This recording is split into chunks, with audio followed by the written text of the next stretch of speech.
మన ప్రభువును రక్షకుడునైన యేసుక్రీస్తు సర్వశక్తి కలిగినటువంటి నామంలో మీ అందరికీ నా హృదయపూర్వకమైన శుభాలు వందనాలు తెలియజేయుచున్నాను. ఈరోజు దేవుని యొక్క వాక్యము సామెతల గ్రంథం 29వ అధ్యాయం 25వ వచనాన్ని చదువుకుందాం. భయపడుట వలన మనుష్యులకు ఉరివచ్చును, యెహోవా యందు నమ్మిక ఉంచువాడు సురక్షితముగా నుండును. మరొకసారి చదువుకుందాం. సామెతలు 29:25వ వచనం. భయపడుట వలన మనుష్యులకు ఉరివచ్చును, యెహోవా యందు నమ్మిక ఉంచువాడు సురక్షితముగా నుండును. దేవునికి మహిమ కలుగునుగాక.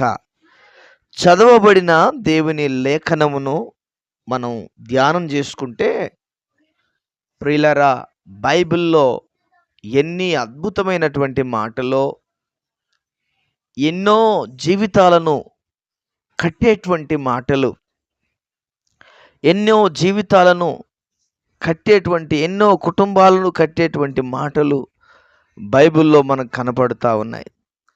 ప్రియులారా, ఇది అక్షరము కాదు, ఇది ఓన్లీ ఒక పుస్తకం కాదు, కానీ ఇది దైవ గ్రంథం.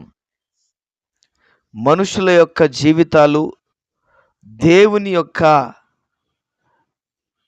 జీవితంతో, దేవుని యొక్క ప్రియమైన దేవుని బిడ్డలారా, మాటలతో ఉన్నటువంటి గ్రంథం ఇది.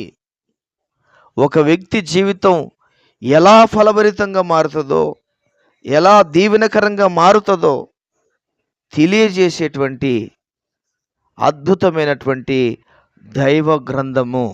అందుకనే పరిశుద్ధ గ్రంథము అన్నారు దీన్ని. ప్రియులారా, ఈ పరిశుద్ధ గ్రంథము అనేటువంటి పేరును ఎవరు కూడా మార్చలేరు, ఎవరు కూడా తీసివేయలేరు, ఎవరు కూడా ఈ పేరును కాదు అనలేరు. గమనించండి నా ప్రియమైన దేవుని బిడ్డలారా, భయపడుట వలన ఉరి వస్తుంది, యెహోవా యందు నమ్మిక ఉంచువాడు సురక్షితముగా ఉండును అని వాక్యము సెలవిస్తా ఉంది. భయపడుట వలన ఉరి వస్తుంది అంటే దాని అర్థం ఏందో తెలుసా? నీవు దేనికైతే భయపడతావో, ఉదాహరణకి నీ శరీరంలో ఏదైనా చిన్న బలహీనత ఉంది అనుకున్నాం అనుకోండి. ఆ బలహీనతకు అయ్యో ఏమవుతుందో, దీన్ని బట్టి నేనేమన్నా చనిపోతానేమో అనేటువంటి ఒక ఆలోచన పెట్టుకొని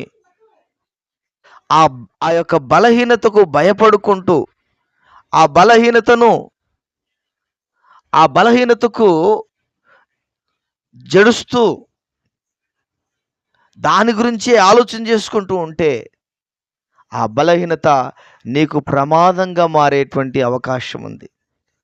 అందుకనే దైవజనుడు యోబు తన గ్రంథంలో రాస్తున్నాడు, దేనికి నేను ఏమని భయపడ్డానో అదే నా మీదకి వచ్చింది అంటాడు. ప్రియమైన వారలారా, భయము అనేటువంటిది దురాత్మ కలుగ చేసినటువంటిది, సాతాను కలుగ చేసినటువంటిది. కానీ దేవుడు అంటాడు, యెహోవాను యందు నమ్మిక ఉంచువాడు సురక్షితముగా ఉంటాడు. హల్లెలూయా. ఏందట? భయపడుట వలన ఉరి వస్తుంది, యెహోవా యందు నమ్మిక ఉంచువాడు సురక్షితముగా ఉంటాడు. దేవుని మీద వేసేయాల భారాన్ని. నా రోగము నా దేవుడే చూసుకుంటాడు అట్లని చెప్పేసి ట్రీట్మెంట్ తీసుకోకుండా ఉండడం అనేది కాదు. నా రోగమును నా దేవుడే స్వస్థపరుస్తాడు, ఆయన నాకు విడుదల దయచేస్తాడు, ఆయన నాకు ఆరోగ్యమునిస్తాడు, ఆయన నన్ను స్వస్థపరుస్తాడు, ఆయన నన్ను బలపరుస్తాడు, ఆయన నన్ను ముడతాడు, ఆయన నన్ను స్వస్థపరుస్తాడు. యెహోవా యందు నమ్మిక ఉంచువాడు అంటే రోగం మీద ఉన్నటువంటి ఆలోచన వెళ్ళిపోయి దేవుని మీదకి వెళ్ళిపోవాలి.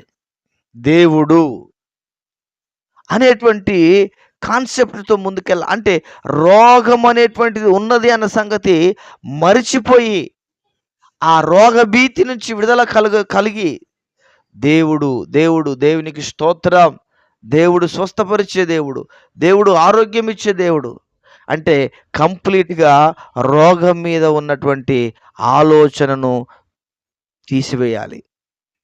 మందులు వాడుకుంటూనే, ట్రీట్మెంట్ చేసుకుంటూనే. చూడండి, సాధారణంగా మనం అంటాం కోతికి పుండైతే మానదాట.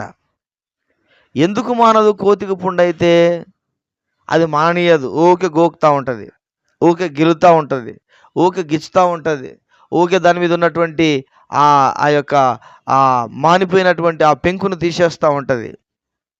అంతే. అంటే మనుషులు కూడా ఈ రోజున రోగాల చేత చచ్చిపోతలేరు, రోగ భయము చేత చచ్చిపోతున్నారు, రోగ భీతి చేత చచ్చిపోతున్నారు. కనుక నా ప్రియమైన వారలారా, దేవుని పిల్లలుగా ఉన్నటువంటి మనము రోగం ఉన్నదేమో కానీ రోగం మీద ఉన్న ఆలోచన తొలగిపోయి దేవుని మీదకి వెళ్ళిపోవాలి. అందుకనే యోబు చూడండి, ఎంత భయానకమైనటువంటి పరిస్థితి ఏర్పడినప్పటికీ దేవుని మీద ఆనుకున్నాడు, దేవుని మీద ఆధారపడ్డాడు, దేవుని మీద ఆధారపడి నడుస్తూ ఉన్నాడు. కనుక ప్రియమైన దేవుని బిడ్డలారా, దేవుని బిడ్డలుగా ఉన్నటువంటి మనము దేవుని యందు నమ్మిక ఉంచాలి. నమ్మిక అనేటువంటిది ఉట్టి మాటతో చెప్పేటువంటిది కాదు, అది విశ్వాసముతో కూడినటువంటిది, అది నమ్మకముతో కూడినటువంటిది, అది ప్రార్థనతో కూడినటువంటిది, అది నిరీక్షణతో కూడినటువంటిది, అది పరిశుద్ధతతో కూడినటువంటిది. కనుక ప్రియమైన వారలారా, భయపడుట వలన ఉరి వస్తుంది, కానీ యెహోవా యందు నమ్మిక ఉంచుట వలన సురక్షితముగా ఉంటారు. అటువంటి కృప, అటువంటి ధన్యతను ప్రభు మనందరికీ ప్రసాదించును గాక. ఆమెన్. ప్రార్థన. ప్రియుడవైన తండ్రి, పరిశుద్ధుడా, వందనాలు. విన్న వాక్యాన్ని మా వినికిడిలో దీవించు, ఆశీర్వదించు, మా జీవితాలకు ఆశీర్వాదకరంగా మార్చు, మా జీవితాలకు ఉన్నతముగా మార్చు. ప్రభువా, నీకు వందనాలు, స్తోత్రాలు. విన్న ప్రతి బిడ్డను, ప్రతి ఒక్కరిని పేరు పేరు వరుసన దీవించి ఆశీర్వదించి మహిమ కలిగిన వంటి రాకడ కొరకు, రాజ్యము కొరకు సిద్ధపరచుమని వందనాలు, స్తోత్రాలు చెల్లిస్తూ యేసు ఉన్నతమైన నామములో ప్రార్థన చేసి వేడుచున్నాము, ప్రియమైన పరలోకపు తండ్రి. Amen, amen. దేవుడు మనందరినీ దీవించి ఆశీర్వదించును గాక. ఆమెన్.